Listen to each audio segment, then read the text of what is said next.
Election day is tomorrow, and those are the last words we're able to direct out to fellow German citizens in this highly important matter. We ask you to consider them and then treat them as is proper for a free German man. It's Louisville, Anzinger, August 5th, 1855, translated by Joseph R. Reinhardt. The day before Election Day. In Louisville, freedom is the most important possession of which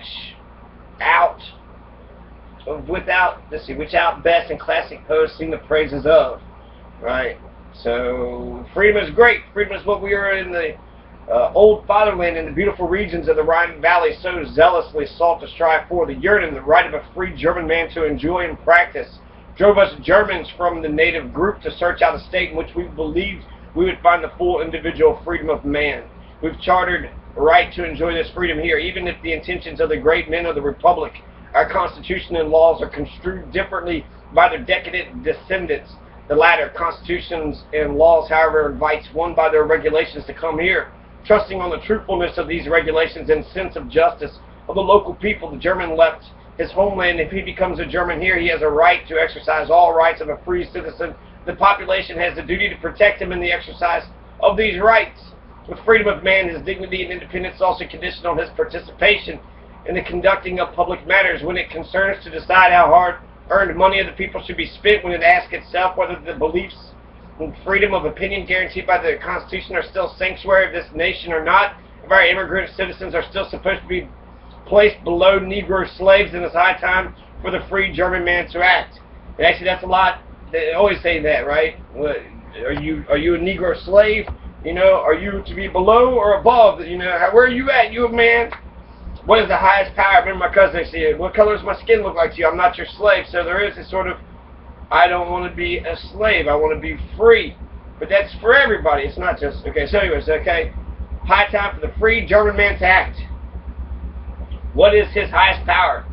The right to vote. With his vote, he gives his political convictions expression and says by whom he becomes governed and to whom he wants to entrust his money. So who governs him? Who controls his money? When the foreigner has sought the freedom here in the land, in this land, when it is offered to him, he has, as a free man, the opportunity to help govern. When at the same time thousands of natives look down on him with contempt and announce to him he's incompetent and unworthy of the pleasure of freedom, then it is the man's duty to prove that he is a man, a free man. Then he has embraced the institutions of this land and therefore is a true American, and he must go to the voting place. The facetious, the factious, widespread rumors, facetious, of the preparations of the Know-Nothings, however, cannot be allowed to hold him back. We repeat in this connection that it is not so dangerous. Even if it were dangerous, the duty to vote remains the same, because what can a free man lose greater than his right to vote, and with it his freedom? Who dares not once attempt to vote does not deserve the name of a free man. At least once, go vote. One time, go vote. Just go vote. He's basically begging, please go vote. Because in 13,000, that's enough, you know, to sway an election. That's enough amount of people to change things, right? So 1855 was a year of change, but the Know-Nothings held on strong, and they used violence to get what they want. The Mississippi Plan, before the Mississippi Plan, against the Germans and the Irish. Ku Klux Klan would do the same thing against the African Americans to prevent them from voting after they won their freedom to vote after the Civil War. 1865 to 1877, for 12 years, Reconstruction, they had free reign. South Carolina, most black folks ruled the government of South Carolina. The majority of the representatives in South Carolina were black. The government of South Carolina went to the majority of black folks. Why they wasn't able to secure South Carolina for themselves, I have no idea.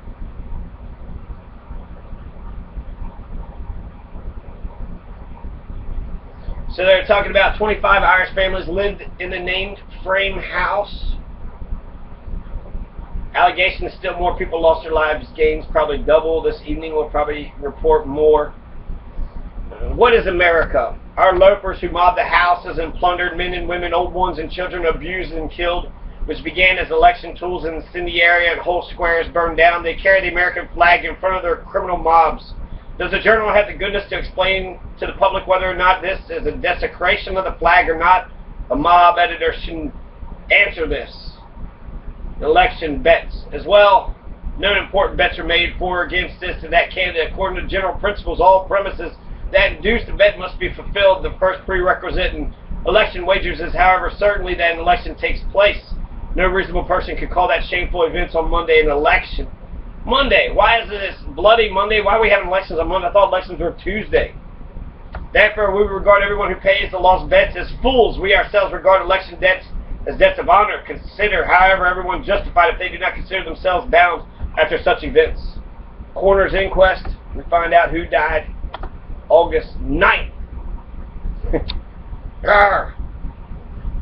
As of August 6th, election for state officers and congressmen approached, and know-nothing rhetoric became ever more intense. The Louisville Daily Democrat of August 1st advised its readers to go to the polls with unblanched check and unfaltering step, relying on no official protection. Those who followed the advice found that the American Party controlled the polls, admitting its members while keeping naturalized citizens waiting in long lines in sweltering heat. Fist fights broke out between waiting voters and taunting know-nothing bullies. By noon, the Germans and Irish had given up trying to vote. Precisely what spark set off the riots, arson, murder during the afternoon and night is impossible to determine. August 6th, the disorder began casting downtown the uptown area where most Germans lived. Now it's designated as Phoenix Hill, Butchertown. Know-nothing mobs howled through the streets, ransacked shops, taverns, and homes, beating hapless passers-by, setting fires on Shelby Street. Their exchanges of gunfires in the new St. Martin's Church was saved only by the intercession of know-nothing Mayor Barbie. Mob next turned its attention to heavily Irish area west of downtown, setting fires and bludgeoning residents. Quinn's Road, group of 11 buildings near Main and the 11th Streets, owned by longtime Irish resident Patrick Quinn, went up in flames as it burned. Several Irish attempted to escape, including Quinn himself, were shot to death. Firemen were warned not to extinguish the blaze. The fires and rampages continued into the early hours of August 7th, and ugly scenes continued for several more days. Needless to say, know-nothing slate swept Louisville and Jefferson County. A year later, Louisville Daily Times of April 10th, 1856, reported that foreign citizens were afraid to vote in the city elections of that month, and the American Party carried the polls. The spasm passed relatively quickly, however, as a chastened city counted the toll on lives and property. The American Party itself floundered. On the slavery issue, the former know-nothings drifted to the Democratic Party or the newly founded Republican Party as early as January 3rd, 1857. The Louisville Daily Courier reported that the know-nothing headquarters on Jefferson Street had been turned into a German theater. I don't see how that would be. You still have a know-nothing mayor, so maybe they did change the headquarters because you don't need the headquarters anymore on Jefferson Street. They said they turned it to a German theater, so that's actually some sweet irony there. 1865, 10 years after Bloody Monday, Philip Tompert, whose native language was German, was elected mayor. So you'll elect a mayor, a German mayor, 10 years later, so there's some sweet irony there, but it looks like the know-nothing party got to rule for those years, up until, 1865, that's after the Civil War. So for the next 6 years, it just seems like it's absolute hell.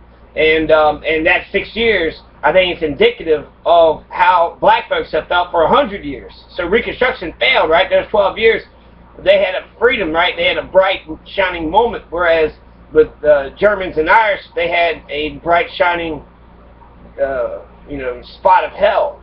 And I think it's indicative because that's it shows where this rage and vitriol can kind of turn on. There's white Christians versus white Christians. My Christianity is better than your Christianity. I'm going to murder you in order to get my style of Christianity enforced. If you're murdering, that's not Jesus-like at all. If you have to murder people. So for Protestants and Catholics and Episcopalians and Mormons and whoever, for them to be fighting amongst themselves, you get the freedom to worship however you want to. Freedom of religion, right? So it's all bullshit. It's all stupid. There is no, it's just you out here. That's all there is. Sorry, kid, but at least you know the truth. And, 1855 Know-Nothing riots. Carrying on, carrying on.